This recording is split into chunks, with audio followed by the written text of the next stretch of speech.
महाराज जी, घर की पूजा और मंदिर में जाकर पूजा करने में क्या अंतर है? अंतर है। घर की पूजा मंदिर में जाकर, फिर तीर्थ स्थान में जाकर, फिर धाम में जाकर, इसमें विशिष्ट फल है।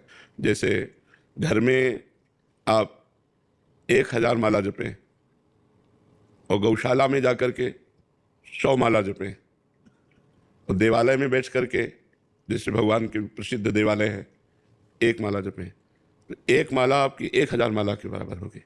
आप वृंदावन धाम में जपें 1 माला 1,00,000 माला के बराबर जाता है।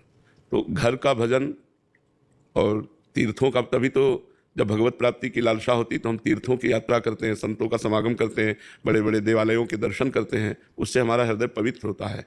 तो ये जरूर है कि घर में जो हम उपासना करते हैं उससे कई गुना लाख पुरियों में, धामों में। अब जैसे अपने घर में बैठकर भजन कर रहे हो, गंगा के तट पर बैठकर भजन कर रहे हो, तो अंतर नहीं होगा। गंगा की धारा बह रही हो, आप माला चला रहे हो। अच्छा, गंगा जल के अंदर खड़े होकर भजन कर रहे हो तो उससे भी ज़्यादा लाभ होगा। गले तक गंगा जल में खड़े और भगवान नाम स्मरण कर रहे हो, भगवत ध्यान। तो ये भजन की पद्धतियां हैं। घर से कई गुना लाभ, तीर्थों में, पुरियों में, धामों में, पवित्र यमुना, गंगा, नर्मदा आदि के तट पर बैठकर भजन करने से, गौशाला में भजन करने से कई गुना लाभ प्राप्त होता है। और कोशिश करना चाहिए कि थोड़ा समय निकाल कर हम ऐसे पवित्र स्थानों में भजन करें। जैसे आप लोग धाम आए हो तो मनोरंजन मत करो।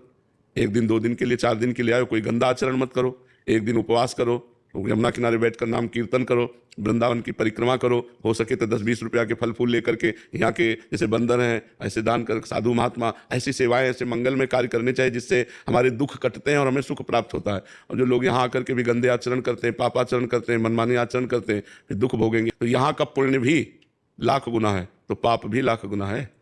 ये बात समझो। अगर पाप किया तो वो भी लाख गुना है, वो आपको दंड, भारी भयंकर दंड देगा, क्योंकि धाम का किया हुआ पाप है। सर्वत्र किया हुआ पाप धाम में प्रवेश होते ही नष्ट हो जाता है, लेकिन धाम का किया हुआ पाप फिर आपको कहाँ नष्ट होगा। धाम ही कृपा करे तो नष्ट हो सकता नहीं, भोगना पड़ेगा। वज्र की लीक होता है जी।